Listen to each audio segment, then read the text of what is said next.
Hello மக்களே! இன்றைக்கி என்ன டின்னர் செய்யலாம்னு யோசிச்சுட்டு இருந்தேன். அப்போ என் ஹஸ்பண்ட் வந்து தக்காளி தோசை சுட்டு தாமான்னு கேட்க, ஸோ உங்களுக்கும் ஒரு வீடியோ போட்டுடலாம்னு ஸ்டார்ட் பண்ணிட்டேன்.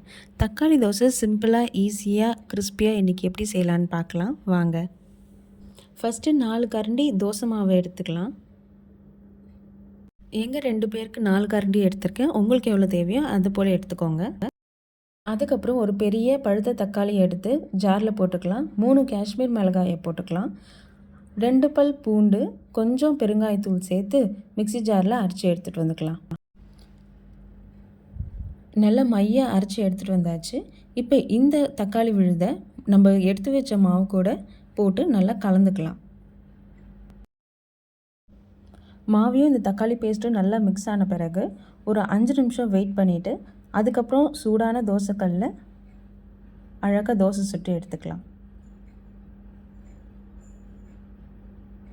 1 டேபிள் ஸ்பூன் எண்ணெய் ஊற்றி நல்லா மொறுமொறுன்னு வர வரைக்கும் வெயிட் பண்ணி ஒரு சைடு திருப்பி போட்டுக்கலாம்.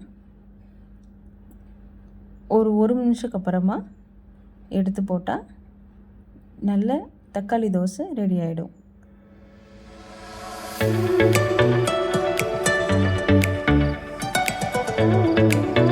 நீங்களும் உங்கள் வீட்டில் ட்ரை பண்ணுங்கள்.